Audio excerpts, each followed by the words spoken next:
From the Newstalk ZB newsroom, this is Newsfix. In this update, Waikato Emergency Services have been at the scene of a serious crash on Puki Road in Paeroa involving a quad bike and a police vehicle. 2 people on the quad bike are now in hospital in moderate and serious conditions.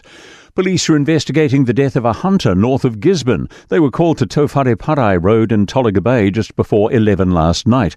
The victim had critical injuries and died several hours after being airlifted to hospital. Murder charges have been laid over a death yesterday in Pater. Police were called to a family harm incident in Dorset Street around 9 in the morning and found a 60-year-old man with critical injuries. He died at the scene. A 34-year-old man arrested at the scene has now been charged. He's scheduled to appear in New Plymouth's District Court tomorrow. A scene examination at the property continues, and police are keen to hear from anyone with information. A group of people taken to court by a neighbouring property owner in St Arnaud are upset at what it cost them but grateful they've won. A land developer in a gateway village to the Nelson Lakes National Park has now lost their bid to allow more housing in an existing subdivision.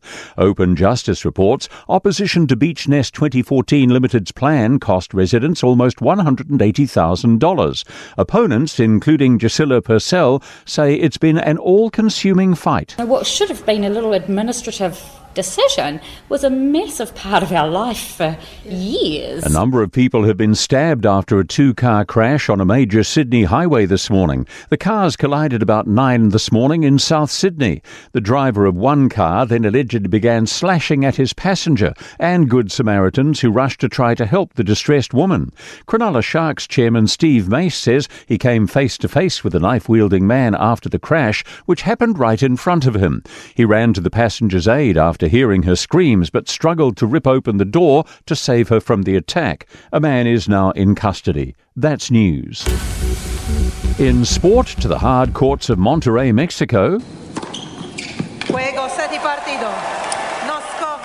Finally, the 6th seed, Linda Noskova, notches her first WTA title. Lulu Sun has been beaten 7-6, 6-4 by Czech world number 35 Linda Noskova in the Monterrey Open final. While her wait for a maiden WTA title goes on, Sun will jump rankings from 57th to 41st ahead of the US Open. That starts in New York tomorrow.